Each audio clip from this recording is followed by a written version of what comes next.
Hello prospective students, अगर आप अपना टाइम सेव करना चाहते हो एप्लीकेशन सबमिशन के टाइम पर, क्योंकि विंटर की एप्लीकेशंस ऑलरेडी ओपन हो चुकी हैं, तो ये वीडियो आप लोगों के लिए है।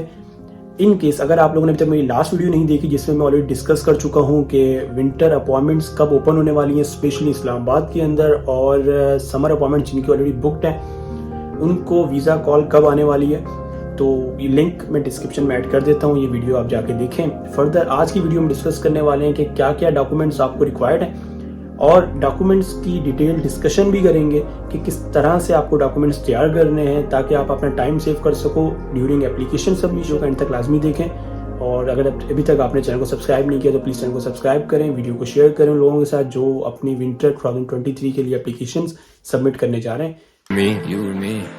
I would forgive you जैसे तू हो एक सुरंग में उसके एंड में। आप इस टाइम पे बैचलर अप्लाई करना चाह रहे हैं जर्मनी के अंदर फॉर विंटर इनटेक 2023-24, तो आपके पास मैट्रिकुलेशन के डॉक्यूमेंट्स होने चाहिए, आपके पास इंटरमीडिएट का डॉक्यूमेंट होना चाहिए। मैट्रिकुलेशन के अंदर आपके पास आपका मैट्रिक का कंप्लीट रिजल्ट होना चाहिए जिसमें आपकी ट्रांसक्रिप्ट होगी, मार्कशीट होगी आपकी, और साथ में आपकी डिग्री होगी। सेकंड ये कि आपकी इंटरमीडिएट का मार्कशीट होनी चाहिए और इंटरमीडिएट के आपके पास रिजल्ट या उसका सर्टिफिकेट जो है वो होना चाहिए। डॉक्यूमेंट्स की नोटराइजेशन कैसे करवानी है, कौन कौन से डॉक्यूमेंट्स को नोटराइज करवाने की ज़रूरत है, कौन से डॉक्यूमेंट्स को नोटराइज करवाने की ज़रूरत नहीं है, किन डॉक्यूमेंट्स को आईबीसी से अटैच करवाना है, किन को नहीं करवाना, किन डॉक्यूमेंट्स को एचईसी से अटैच करवाना है, नहीं करवाना है, इसके लिए मैं पूरी एक डिटेल वीडियो ऑलरेडी बना चुका हूँ। लिंक अगेन मैं डिस्क्रिप्शन में ऐड कर दूंगा। बैचलर स्टूडेंट्स, मैं आप लोगों को बताता चलूँ कि पाकिस्तान का इंटरमीडिएट का जो रिजल्ट है, इंटरमीडिएट लेवल की जो एजुकेशन है, वो जर्मनी के अंदर एंट्रेंस क्वालिफिकेशन बैचलर के लिए एक्सेप्टेबल नहीं है। आपको एक ईयर एक्स्ट्रा पढ़ना पड़ता है जो कि आप यहाँ के एज अ स्टूडेंट कुलीग पढ़ सकते हैं, और या फिर आप पाकिस्तान से किसी भी यूनिवर्सिटी के अंदर अपने सेम कोर्स के अंदर जिसमें आप इंटरेस्टेड हो पढ़ने के लिए, उसमें आप 2 सेमेस्टर कर सकते हो, और वो 2 सेमेस्टर की ट्रांसक्रिप्ट आपकी आईबीसीसी से अटेस्टेड नहीं होनी चाहिए बल्कि एचईसी से अटेस्टेड होनी चाहिए। ओके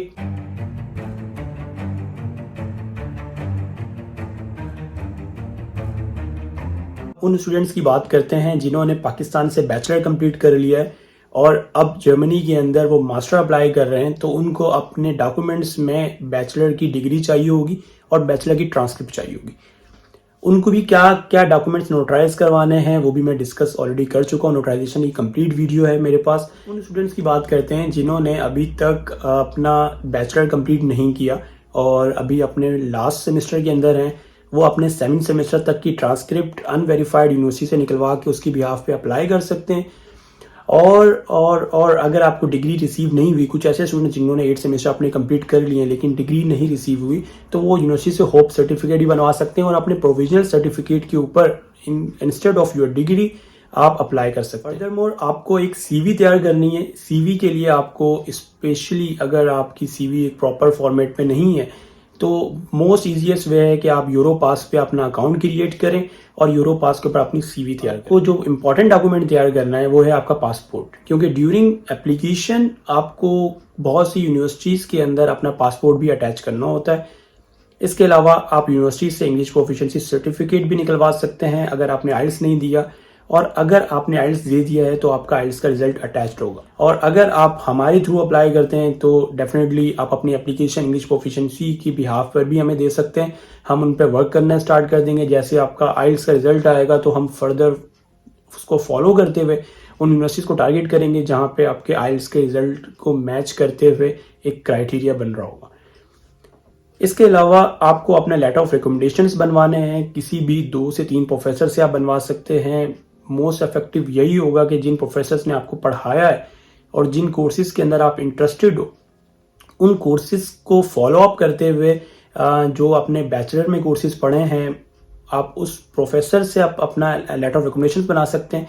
लेटर ऑफ रिकमेंडेशन के अंदर मोस्ट इंपॉर्टेंट जो मैं स्टूडेंट्स को गाइड करता हूँ कि आप एक खुद से आप लेटर ऑफ रिकमेंडेशन लिखें उस टॉपिक से रिलेट, जिस टॉपिक में आप इंटरेस्टेड हो, जिस कोर्स में आप इंटरेस्टेड हो, उस कोर्स को मैच करते हुए एक प्रॉपर लेटर ऑफ रिकमेंडेशंस लिखें और वो अपने प्रोफेसर को क्रॉस वेरीफाई कर। प्रॉब्लम ये आती है कि प्रोफेसर्स के पास ऑलरेडी एक LOR का सैंपल मौजूद होता है जो कि एक स्टैंडर्ड होता है और सब स्टूडेंट्स वही चला रहे होते हैं, और समटाइम वो आपकी क्वालिफिकेशंस के साथ समटाइम आपके वो प्रोजेक्ट्स के साथ मिसमैच हो रहा होता है और माइट बी पॉसिबल कि वो एक इफेक्टिव LOR ना हो और माइट बी पॉसिबल कि उस LOR के अंदर वो चीज़ें इंक्लूड ना हो जो आपकी प्रोफाइल को बूस्ट करें। तो इट्स बेटर कि आप अपना एक प्रॉपर LOR खुद से लिखें और अपनी तमाम वो चीज़ें मेंशन करें जो आपके अपकमिंग कोर्स के लिए सक्सेसफुल हो सकती हैं। तो इस तरह आप एक बेटर LOR लिख सकते हैं, लेटर ऑफ रिकमेंडेशन लिख सकते हैं और प्रोफेसर से साइन करवा सकते हैं। जो आपको सेकंड लास्ट आपका डॉक्यूमेंट चाहिए आपकी एप्लीकेशन के डॉक्यूमेंट्स को कंप्लीट करने के लिए, वो है आपका लेटर ऑफ मोटिवेशन। मैं हमेशा स्टूडेंट को सजेस्ट करता हूं कि लेटर ऑफ मोटिवेशन हर कोर्स के लिए जिस कोर्स में आप अप्लाई कर रहे हो, आइदर डिफरेंट यूनिवर्सिटी हो, आइदर सेम यूनिवर्सिटी में आप डिफरेंट कोर्सेज में अप्लाई कर रहे हो, तो हर कोर्स के लिए डिफरेंट LOM लिखें, डिफरेंट लेटर ऑफ मोटिवेशन लिखें और उस कोर्स के अंदर जितनी भी चीज़ें रिलेट हो सकती हैं आपके लेटर ऑफ मोटिवेशन के लिए, वो आप उसमें अपनी मोटिवेशन शो करें, because individually letter of motivation को रीड आउट किया जाता है। बट नॉट लीस्ट आपकी अचीवमेंट्स, आपकी सर्टिफिकेशंस, आपके एक्स्ट्रा करिकुलर एक्टिविटीज़, आपका वर्क एक्सपीरियंस, आपकी इंटर्नशिप्स, ये तमाम चीज़ें जो हैं आप एक कंपाइल कर सकते हो एक फाइल के अंदर और इस तरह आप अपनी एप्लीकेशन को बहुत बूस्ट कर सकते हो। यूनिवर्सिटीज़ में कंपटीशन बहुत बढ़ चुका है, जहाँ पे पहले एक कोर्स के लिए 500 to 600 एप्लीकेंट्स अप्लाई किया करते थे, अब वहाँ पे सेम कोर्स के लिए 1500 to 1600 एप्लीकेंट्स अप्लाई कर रहे हैं। सीट्स वही हैं 25 to 30 और माइट बी पॉसिबल के 40 सीट्स एक इंडिविजुअल कोर्स के लिए। तो आपको अपने डॉक्यूमेंट्स को इफेक्टिव वे में बनाना है, आपको अपने वो LOM के अंदर, LOR के अंदर वो चीज़ें शो करानी है जो आपके कोर्स के अंदर आपको सक्सेसफुल कैंडिडेट बना सकें।